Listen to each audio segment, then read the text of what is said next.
Zdravím všetkých, dneska si ukážeme, ako si správne naviazať PVA sieťku. PVA sieťka, kebyže to neviete, je to rozpustná sieťka vo vode, čo keď hodíte do vody, tak môžete tam dať bojlize a ona sa vám potom sama postupne počasie začne rozpúšťať. A dneska si ukážeme, že ako si to spravíme, ako si to naviažeme a ako si ich naplníme. No, ako prvé budeme potrebovať to, čo do toho dáme.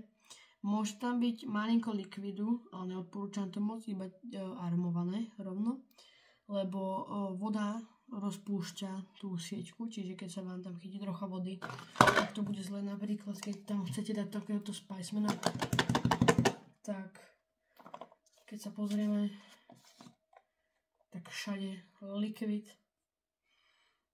Dobre síce, ale všade je likvid. To by som nám potom zničilo. Môžeme teda takéto boostované a pomalinky sa to tiež bude roztápať. Vlastne toto je jahoda boostovaná. A najviac, čo tam asi odporúčam, sú nejaké suché bojlize, potápacie alebo aké chcete, ale najlepšie sú potápacie. A vlastne môže sa tam dať všetko. Ja dneska si dáme takúto kukuricu a takýto nemáte lix, ale tak, to smrdí. A takéto banánové guličky, ktoré sú nadýchané drogatým smradom z týchto malinkých, ale dá sa to prežiť. No, čo budeme potrebovať? Ako prvé budeme potrebovať niečo. Ako prvé hlavne budeme potrebovať PVA sieťku. Môžete ju nájsť všade. Není ani tak drahá. Takže stačí šeliaka. Stačí aj z Temu. Fakt zo šerikadla. Vlastne hlavná pointa je toho, že aby sa vám to rozpustilo. Ja mám takúto z rybárskych PVA sieťku a teraz tam mám naviazanú aj z Temu. No, budeme potrebovať nožnice a PVA sieťku. A keď chcete, tak môžete zobrať aj meter, ale meter ja nepotrebujem. Takže meter nepotrebujem. No, a teraz ako prvé, čo spravíme? Vytiahneme si túto PVA sieťku. Vrch dáme dole a takto vyzerá PVA sieťka. Ja už to mám takto zarobené. Neviem, že či to, keď to vy dostanete, že či to tiež bude zarobené, ale nemalo by. No. Keď si to budete robiť, tak ukážem vám, ako sa to robí. Ja toto odstrihnem úplne čo najbližšie. Tak, to môže ísť koša. No, dostaneme to takto. No, čo teraz spravíme? Vytiahneme troška odtiaľto. No, toto si natiahneme, omotáme takto okolo prstu. Lepšie je to nedávať úplne natesno, ale tak slabúčko. A potom to zošuchneme dole z toho prsta. A tento vrch, čo nám tu zostal, vlastne mám to takto okolo prsta. A vrch, čo nám tu zostal, tak prevlečieme vlastne cez nutro. Tak, a teraz už iba stiahneme z prsta dole. Top. A máme prvý koniec spravený. Toto dole odstrihnite. Nemusí to byť blízko, lebo sa to aj tak rozpustí, ale lepšie je tak bližšie. Tak. A PVA sieťku máme takto danú. Teraz si zoberieme tento magnet a dáme tam dve banánové.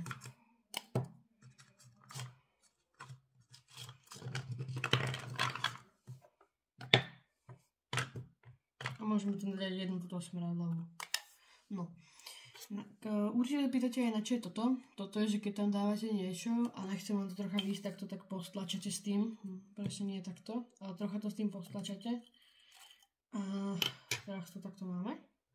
No teraz to tiež úplne takisto natiahneme a spravíme úplne to isté, čo najbližšie pri tomto poslednom. Takže okolo prsta, alebo teraz keď tieto väčšie, tak okolo tak 2 prstov, takto, okolo 2 prstov a teraz takto cez vnútrejšok to dáme, hop, vnútrejšok, hop, hop. Toto mám tak viacej ďaleko od toho, čiže je to také plus, také malinké, no trocha väčšie plýtvanie. No a teraz ich tu odstrihneme za tým naším uzlom a máme prvú peviašičku hotovú. Troška roztiahnem. Vlastne takto to vyzerá. A potom už si to iba dáte na háčik a môžete nahadzovať. No a ukážeme si ešte aj kukuličky, keď tam dávame.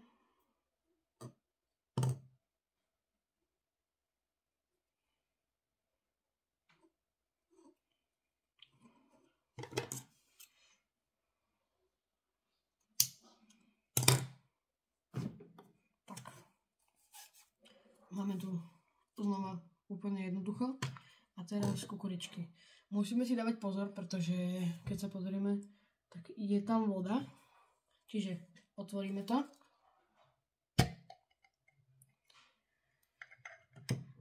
A budeme sa snažiť zobrať tie najviac suché.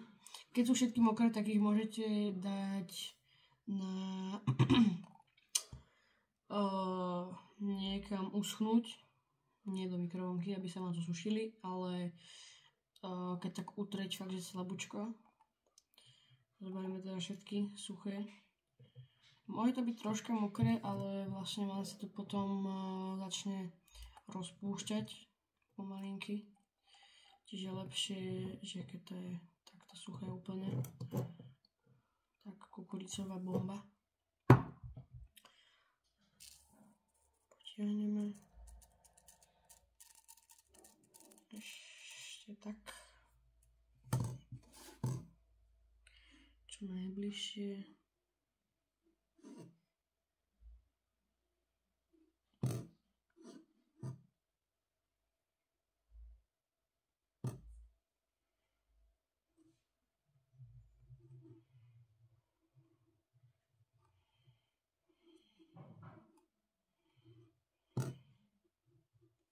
Tak a máme hotovo. Teraz toto znova odstrihneme. Takto to vyzerá. Vlastne, keď to budeme dávať na háčik, tak dáme to vlastne takým spôsobom, že najskôr si prepichneme takto tento vrch, čo mi tu zostáva. Jedno z veľkej dĺžky, vlastne najskôr tuto ten vrch a potom vlastne prejdeme už tuto k tej kukurici. A tu nebudeme prepichávať tú kukuricu, ale tento bok tuto, tú peviastičku. Peviastička je to jeden z najlepších a najľahších spôsobov, ako aj zakrmiť, ale ako si prilákať na to miesto viacej rýb. Čiže fakt odporúčam túto peviastičku. Bude sa vám s tým o mnoho lepšie chytať, síce sa s tým musíte takto pohrať. Keď to robíte úplne prvýkrát, tak sa vám to bude robiť ťažšie. Čo som vám chcel z tohto videa ukázať. V tomto videu som vám chcel iba ukázať, že ako jednoduché je si spraviť peviastičku. Alebo naviazať peviastičku, jedno ako to hovoríte. Môžete si tam vlastne dať ešte všeličo ostatné, ale nemôže to byť mokré. Môže to byť také suché, studené to môže byť, ale nemalo by to byť mokré a udržiavate to proti vode, lebo vlastne stačí, že keď sa vám tam dostane troška vody, ono sa to začne pomalinky celé rozpúšťať. To sa mi raz stalo a nebol som úplne z toho dvakrát nadšený. Takže udržiavajte mimo vody alebo mimo mokrých alebo vlhkých priestorov. A teda ešte raz, takto to nejako vyzerá. Je to úplne jednoduché spraviť. A toto vlastne, čo tu mám, tak to pôjdeme najskôr tuto hore, potom tuto medzi a potom tuto medzi a môžeme to nahodiť.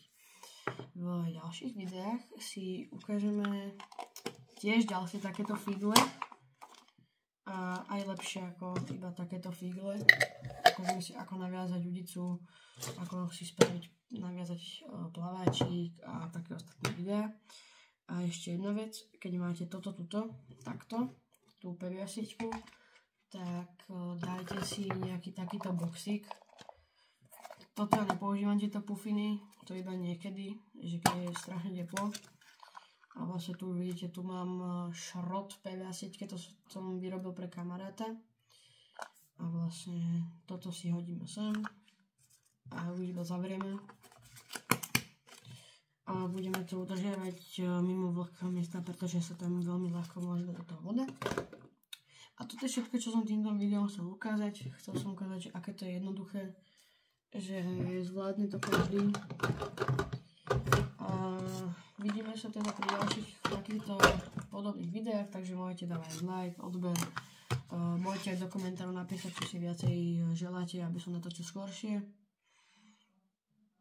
A opakujem, všetko nakupujem na rybárske.sk, to je v Trnave, oproti Laholnej Dekor, tam môžete ísť tiež kúpiť, tam sa tiež dobre kupujú, ale to sú dekorácie. A čaute rybári.